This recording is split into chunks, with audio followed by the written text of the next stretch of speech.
Another morning in Hell's Dump. It was usual for the area. It was a dump, not a lot happens there. Mixu, of course, thought otherwise as he looked through the things he could find in the piles of garbage, with his special protective gloves on, of course. I wish these gloves were a bit more sturdy. I hate having to look through all this stuff, but to build I need materials. Mixu whined to himself as he rummaged through the trash. While Mixu did that, his robot, Agate, just kicked a can around out of complete boredom. Dad, when are we going to be done looking for stuff here? Agate pouted. In a bit, Agate. These kinds of things take time. Mixu softly tried to calm the robot's boredom. This did not work as he was still kicking the can. He ended up kicking the can so hard that it hit the pile of trash that Mixu was looking through. Ah! Mixu yelped out as the trash began to fall. Agate quickly ran up to catch him and successfully did so. Agate, that was dangerous. I could have been crushed. Mixu glared at the robot as he scolded. My bad. Agate shrugged, a nervous smile on his face. Before Mixu could continue to protest any more, a flier blew into his face. Mixu grabbed it and pulled it away from his face to see what had blocked his vision. The Happy Hotel? Wait, this place is a real thing? Mixu spoke to himself as he read the flyer. His curiosity was piqued. They're looking for people to work at the hotel. The pay looks decent. Agate pointed out the pay on the flyer. It's better pay than we have now, which is, well, nothing. Mixu sighed, thinking of their small batch of money. Do you think we should go there? It would be better than living around here. Agate asked, hoping his father would want to try to at least go there. I don't know about living there, Agate. I mean, what if they find us again? I do not want another near-death experience. Mixu hopped out of Agate's arms, gripping the flyer as he fidgeted in place. But father, this might be the perfect place to hide from them. I mean, they probably have bodyguards and protection. We won't have to go through trash cans for stuff. This could be everything we need. Agate attempted to convince his father, not only for Mixu's sake, but for his too. The scenery was enough to even make a robot go crazy. Mixu stared up at Agate and then back at the flyer, biting his lip in fear of seeing that demon again. But Agate made a valid point. This could be exactly what he needs. Okay, fine. We can at least go over there and see what this is all about. Mixu reluctantly agreed as he held the flyer close. Yes! Good choice, Dad! Agate cheered. He couldn't lie. He was more than excited to see what was beyond the dump. I sure hope it was a good choice. Now come on, let's head over there as quickly as possible. Mixu called out as he walked into his small home to grab what he would need and put it into a suitcase. Agate happily followed behind. Only an hour later, the two stared at the large doors of the Happy Hotel. Mixu gulped as he opened the doors to the hotel. As the two walked in, they took in the scenery. It was beautiful compared to those trash bags in the dump.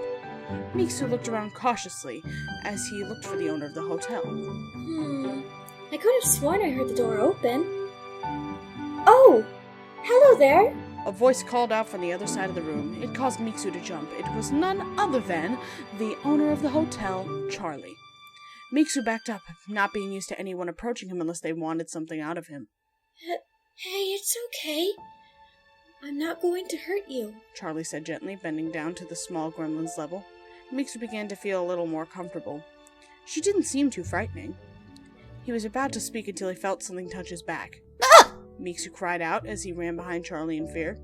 But it was just Nifty's feather duster. You guys left marks on the floor. Did you guys come from a dump or something? Nifty asked as she gently dusted where Mixu had been standing. Yes, actually. Agate casually replied, not fazed at all by the one-eyed creature. So what brings you two here into the hotel? Charlie asked, gently picking up Mixu in her hands. Well, I'm Mixu, and that is Agate. We saw your flyer, and we were wondering if you still had a job open here. Mixu asked, his voice shaky as he spoke. I sure hope we have more spots open. I could use some help cleaning this place, especially from you boys. Nifty was excited about the new guest's arrival, especially the fact that they were male. I think we do have a spot open for some work here. You can even live here if you want to.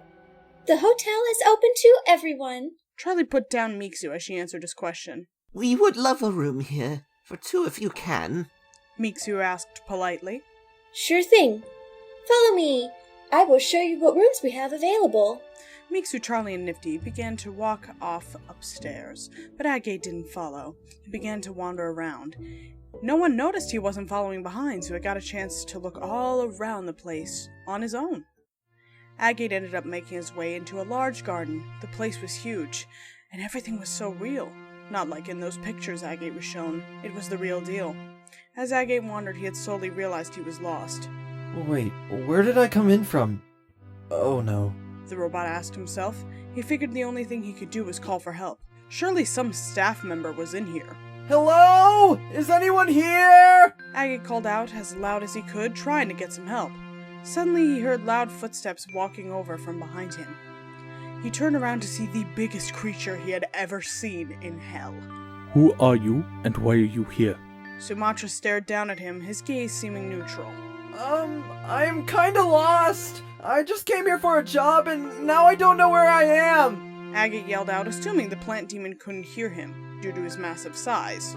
No need to yell. I can hear you perfectly fine. Sumatra, in his usual calm demeanor, spoke. Oh, sorry for yelling then. Can you help me find my dad? He followed the owner of the hotel and I didn't follow them. Agate nervously chuckled afterwards, knowing his mistake.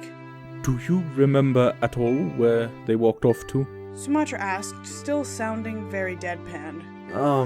Up the stairs? Agate questioned his own memory. He honestly wasn't watching.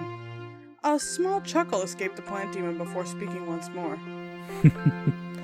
You are quite forgetful, aren't you? Sumatra found this somewhat amusing. I guess so. Can you help me, or what? The robot asked in a happy tone. Okay, I'll help you find them. I suggest you get on. You won't be able to keep up.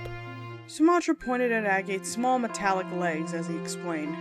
Agate nodded and crawled up onto his shoulder. So, we should probably be on a first-name basis. The name's Agate, He said, rocking his feet back and forth. Sumatra.